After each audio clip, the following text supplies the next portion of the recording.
Stan in Jerome drops me a line and said it's very simple. The reason that our forefathers attempted to render wolves and grizzly bears extinct is you cannot coexist with a predator that will actively hunt and eat you. Period. 7:53 on News Radio 1310 KLIX and News Radio 1310.com. And then the one guy who told me a couple of weeks ago, he said, I'm not a liberal, but or an environmental whack or whatever he said. He's been writing me all morning, telling me I've got my facts all wrong and do my research. Judas Priest, what do you think I do all dang day? Holy, but you know how many subjects I cover in the course of 4 hours or how many, 20 hours during a week, do my research. Look, people, I read more in a day than most of you read in a year. Can we make that clear? He sends me a novel and wants me to read through it as he rambles on and says, well, it's the same guy a couple of weeks ago. He said, I'm not an environmentalist. I remember when I read that first line from him a couple of weeks back, and I may have the wrong word, but I'm using a synonym for that perhaps. I had multiple messages that said, oh, baloney, he certainly is. So we'll leave it at that. And then when I said, well, call in and make your argument. Well, I'm not going to do that. You know what? Balk, balk, balk, balk, balk, balk, balk, balk, balk, balk, balk, balk, balk. There, we'll leave it at that. I know that was popular in the 5th grade, but I think it sums things up today. Somebody might recognize your voice and realize you are an environmental wacko. Well, you know what? I talk on the radio 4 hours a day, 5 days a week. And people recognize my voice, I guess, because of that. I'm not worried about it. They know my name. They know lots of other details about me. And I stand by what I say. I'm not what you'd call, don't blow with the wind one way or another. Never do. Speak my mind. I took a lot of grief earlier this week when I criticized a couple of Republican legislators for harassing a potential rape victim. And people were angry about that. But you know what? I thought what they did was incredibly stupid from a political standpoint. And I said so. I'm not really worried that they won't be my friends any longer. And you know, you've got to, in life, you've got to be able to speak your mind and say what you believe. And frankly, I don't give a hoot whether the wolves get killed or not. They're not going to kill all of them. I know right now that people die every day from all sorts of maladies. I know that other animals get squashed in the road every day from maladies. I know that there are certain animals preying right now on other animals. It's pretty much how it's always worked. The fact of the matter is, if you favor animals over people, I don't have a heck of a lot of use for you. Mike Simpson's no different, is he? He wants to favor some salmon over his constituency. Same thing, isn't it? Caller, you're up next. You're on the air on KLIX. Good morning, Bill. To the person that is writing in to you about the wolves, they need to do their research because the wolves that are here now were brought in from Canada. They're about twice the size of the wolves that were here, so therefore they're not the same species even. And, you know, he must not know anybody who's ever been encountered by these wolves because he would be seeing it a different. Oh, I had my first encounter with one of them. I drove up past, what's the big lodge in Sun Valley, the resort, and I drove past that and went up the mountain, and I was up on the mountain one day, and all of a sudden this thing trotted across the road, and it was like, that's a little bit bigger than a German Shepherd. It's a lot bigger than a German Shepherd. It was massive. And, yeah, I was just stunned that, you know, how from tail to nose, it was probably 6-7 feet long.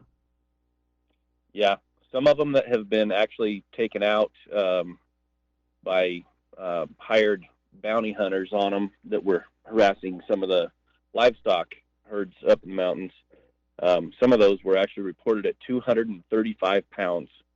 So it's not just, you know, the wolves that were here that were, you know, like you say, around the size of a German Shepherd. These are a large man with a mouth that's big enough to fit over your head. Well, you know, you bring that up. I had an next door neighbor years ago who had a big brown Chesapeake. And that Chessie weighed about 105, 110 pounds. That was a massive dog. And a Mastiff may get to about 155, somewhere in that range. So 230, 240 pounds, that's a big animal. Yeah, and it's not any problem for one wolf to take an elk down by itself. You consider a large adult elk is anywhere from 500 to, and some of those bulls or 600 pounds, 700 pounds. So we're not dealing with the same species of canine that they reintroduced. Well, So, that should alarm environmentalists, because then you've got to consider this an invasive species if it's not endemic or was not native to the area. and that's been the wolf haters' point from the beginning. Not the same species. Yeah. Hey, So, thank you for the call. Want to thank the caller for chiming in. Kyle, you'll have to wait until the next half hour. I just saw his number come up. Um, I know, not in that sense, but I mean in not in a figurative sense, in a literal sense. But I'm down to about 30 seconds before I have to get to the break. We're at 43 on News Radio 1310 KLIX and newsradio1310.com. By the way, Jeff in Twin Falls said if you read the book of Genesis, you will find that God gave man dominion over the rest of creation. I did read it, yeah, a few times. Not as much as the guys on Pastor's Roundtable, I will admit that. Speaking of which, that's tomorrow morning between 9 and 10 o'clock. In the meantime, news on the way. We're at 41, 7:58. Bill Colley on Magic Valley this morning on 96.1 FM. News Radio 1310 KLIX and newsradio1310.com. I got this message from Margie, just quickly. I'll get to my phone in a moment. Margie says that, how about darting the wolves and delivering them back over the border to Canada? Fish and Game has some experience in this area. Remember the beaver drop, where they attach the parachutes to the beavers? So you could drop the wolves from parachutes over Canada and leave a little greeting card saying, "Hello, Justin, and best wishes, USA." See, that would work really, really well. And then they could figure out how to care for them while they were trying to protect all the cattle in Alberta and Saskatchewan. It's 8:06. We're at 42 on News Radio 1310 KLIX, newsradio1310.com, and News Radio, well, I'm just going to say 96.1 FM. How's that? That works, I think, perfectly fine for me. 43 right now, and Bill Colley with you until 10 a.m., and Mike joining us from Fairfield. Mike, you're on the air. Good morning, Bill. I got to tell you, I was at a loss for words listening to you talk about the beaver drop. That brought a whole bunch of images to mind. I want to tell you, it's a beautiful 42 degrees up here in Camas County. We started out at 31 this morning. Well, I know that you've got two seasons there. You've got winter and Independence Day. That pretty much nails it. I wanted to speak to everyone in regards to the cuddly wolf problem we have. I'd say cuddly tongue-in-cheek, of course, but just a few years ago up here in Camas County, we had almost all of our sheep in the 4-H program. The wolves jumped in the pen. They had photographs from a camera system of them doing this, and they killed all of the 4-H sheep for the kids program, and we were able to get more from other areas. But then they went down the road a couple of days later and jumped in and killed a small horse in a pen. And that brought the sentiment for the Save the Wolf thing here to an end in this area. And then I've been able to go with the Sheriff's Department multiple times up on snow patrol. And a few years ago, we were on patrol clearing snow off the cabin roofs in Camas County and in doing the avalanche assessment with the avalanche team. And we went up the road, did an avalanche assessment, and came back less than 15 minutes later, and the wolf tracks across our trail were so huge, and they went right across our fresh-made tracks. I put my hand down beside one of the wolf prints and took a picture, and the print was as big as my hand, my gloved hand. In Sun Valley, when I saw that massive wolf, there were people camping all along, in the various pull-offs alongside the road. A lot of them had little kids who were outside playing. It was a beautiful summer day. This wolf was within, a few hundred feet of some of those sites. Wow. Yeah, and the thing about this kill they did with the 4-H animals was they did not eat any of them. They just killed them all. And I've heard someone tell me that that's how they train the young wolves. They go and kill and they train them to kill. But that's happened with the elk up here. We've had elk herds that didn't get out in time, had a heavy snowfall year, and this is off the record. They didn't tell anyone, but the people that go up and do these checks found a whole herd of elk that was killed because they couldn't get away from them. And the wolf print, the wolf paws are big enough to walk across the snow where the elk are not that fortunate. Yeah. Hey, Mike, I want to thank you for the call. All right. Take Long care, time Bill. no see, and congratulations to that little girl for the graduation coming up too. Oh man, we're so proud of her. She's going into the She's going into the medical field, so I'll have to get 2 more jobs. It looks like. All right. See you soon, sir. Bye now. Bye. Hey, I want to get to Kyle as well, who was trying to reach us earlier. I don't know if this is Kyle or not, but we'll just keep picking up the lines as they ring. Caller, you're up next. You're on the air. Good morning, Bill. Everybody's doing a really good job of talking about how the wolves are just these ravaging beasts that like to do stuff. But nobody wants to tell an environmentalist that when they brought these wolves in, there still was some indigenous wolves here. Not many, just a few. And they were, populating and very slowly and everything else. But I talked to some hunters one time, and they live up north, and they said, yeah, they've been watching this little pack that they had, and then they introduced these wolves, and within 3 years, they were not only gone, they were killed. So these other wolves wiped out the wolves that were already here.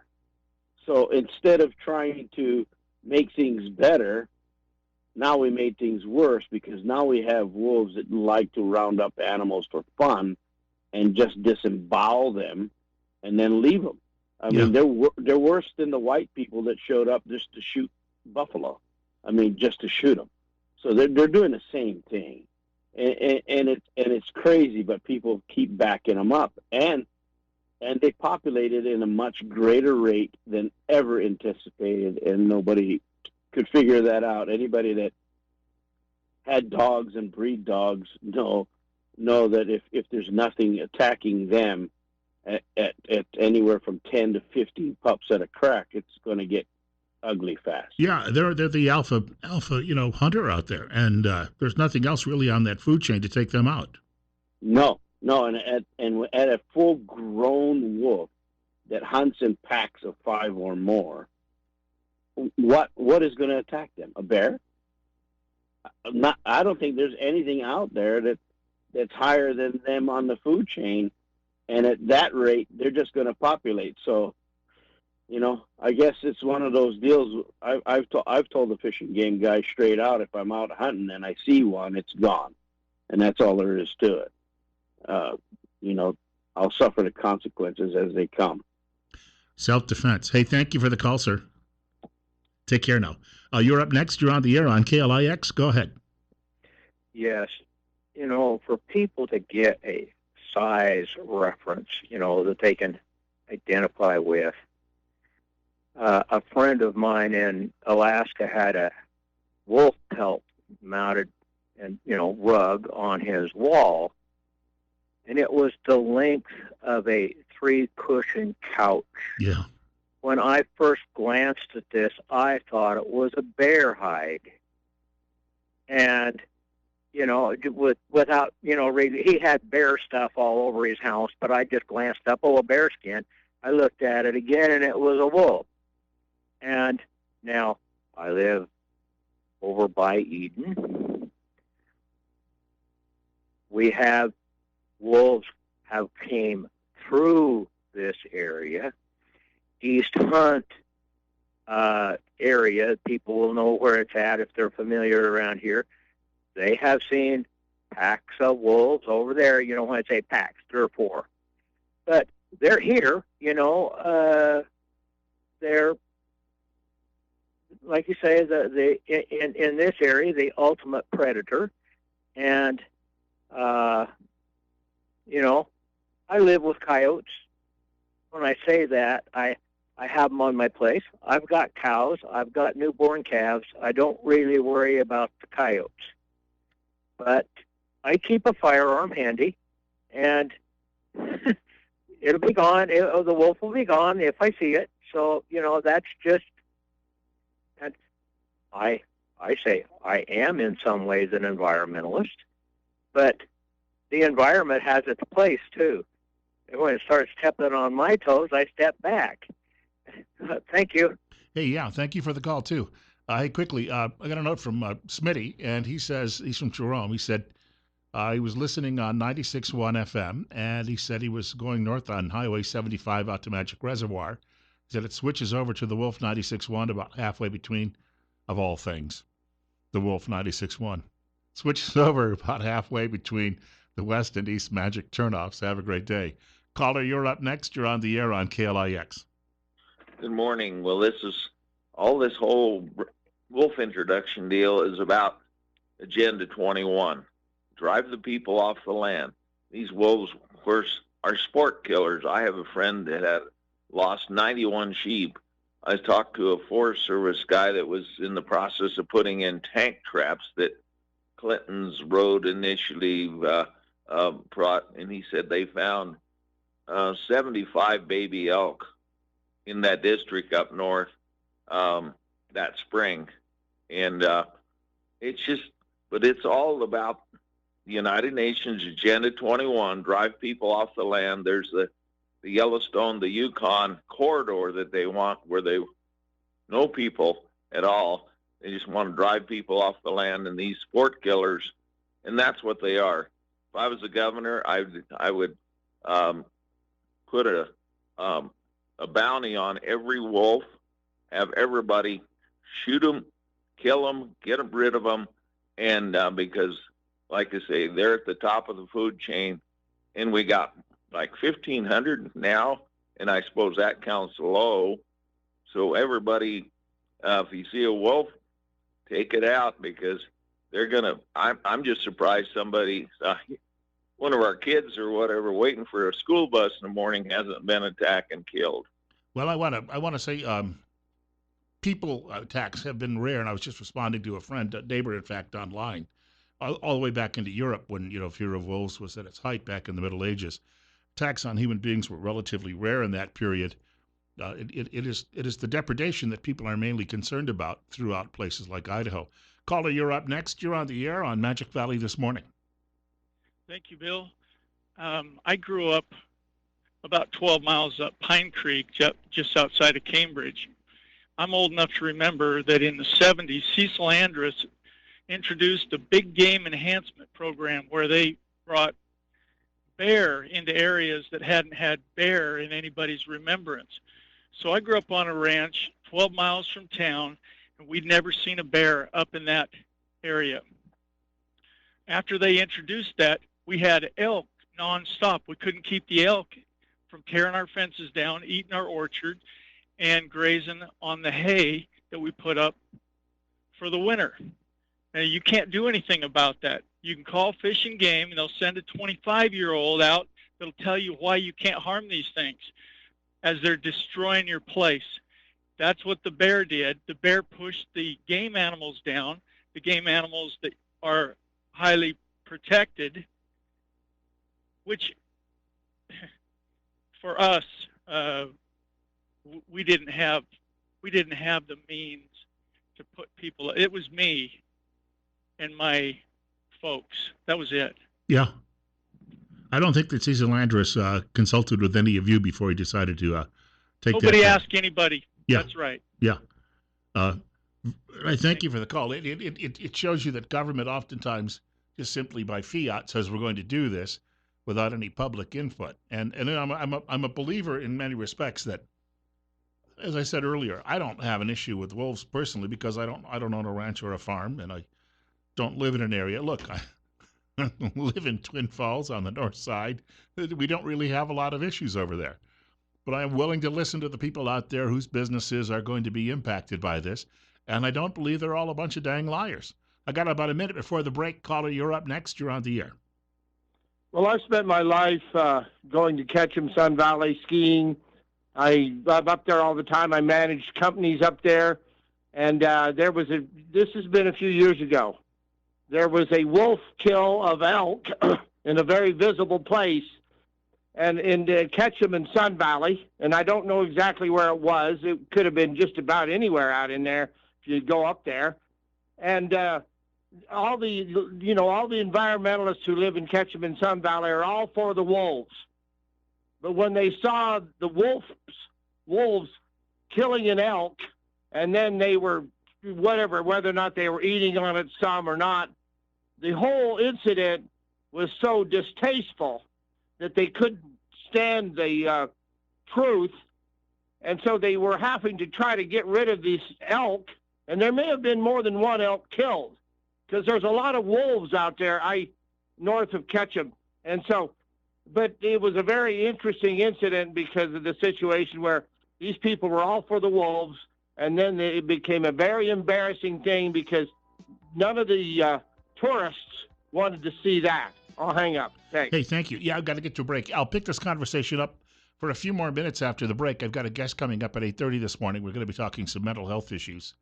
Might need that by the time we get through this conversation. And then we have Hearing Doctors of Idaho at 9 o'clock this morning. It's 46. We're at 8:20. Bill Colley with you on Magic Valley this morning on FM 96.1 or 96.1 FM. We're still working that out. News Radio 1310 KLIX and newsradio1310.com. Now, if you think about the conversation we've had over the last half hour on this subject when it comes to wolves in Idaho, and then you think about some of the conversations we've had with people over the call by Representative Mike Simpson to remove dams from the Lower Snake River, you realize people are passionate about their lives and their way of life and their ability to make a living, survive, and feed their families. And they feel, in both of these issues, that is threatened. 823-41, when government responds in the sense that it has, and Simpson's alone in Idaho on his proposal, you're not. He may be censured at the state Republican convention, or at least gathering this weekend in the Nampa area, and yet you've got legislators, and it united even some of the factions in the Republican Party against him. And then you look at the reaction that people had when this went to a vote in the House and Senate with the wolves, and culling the packs, if you will. Overwhelmingly, again, you had people, and I don't know about Democrats. There aren't enough of them really to make a difference in a lot of these votes. But it shows you that government, at least in this case, whether you like the decision or not, was responsive to the majority, and that's how it's supposed to work. And it was an overwhelming majority. We're at 45. It's 8:24 on News Radio 1310 KLIX and newsradio1310.com. Morgan drops me a line, and he said he was a cowboy for the Littles near Emmett. Those Littles. Yes, those Littles. One of them named Brad. You may have heard that name, and his brother Jim. And there was another rancher named Jock McGregor, and he said they spent lots of money fighting in court over wolves. They were against the program. So our current governor obviously has been in this milieu now for 25 years. So I think it's fairly safe to say where he's going to be standing on this. This from Mary. Mary says, I don't think we know how many wolves we have. They are all over the state. We raised sheep, she said, in Glens Ferry, and it was not uncommon to see wolves along the Snake River. Now, the caller who said that he's had them, at least he's seen some in Eden, while they may not be living in the immediate area, living is probably a stretch there. You may not have a lot of packs that are permanently based in Jerome County or Elmore County or Twin Falls County, and I don't know that the terrain in a place like Elmore County may never appeal to them. But that river is like a highway, major highway. We've been told this by Fish and Game for a long time. That river is a major highway for animals, that transit through the area. So that's why you see some increases in sometimes mountain lions. And we're right here at studio. We're right, just out back is the Rock Creek Canyon. And we see a lot of interesting animals in the neighborhood. I've had coworkers come in the morning and tell me they've been rounding the corner at Blue Lakes and Park Avenue and stunned by some of the things they've seen out there. And so I know it's here. So you may not have wolves that are necessarily setting up shop here in the Magic Valley, but they could be transiting through through that river valley easily enough. It would make sense. I don't know where they'd be going, but like any of these, what happens is these packs get large enough, and there's a battle for dominance among the males, and often then what you see is there's a cleaving, and then the male goes off and starts a new pack, and so that kind of growth. And Caller Adrian said no one really even foresaw the growth that happened. I mean, it has grown tenfold. You introduce, a small number of them.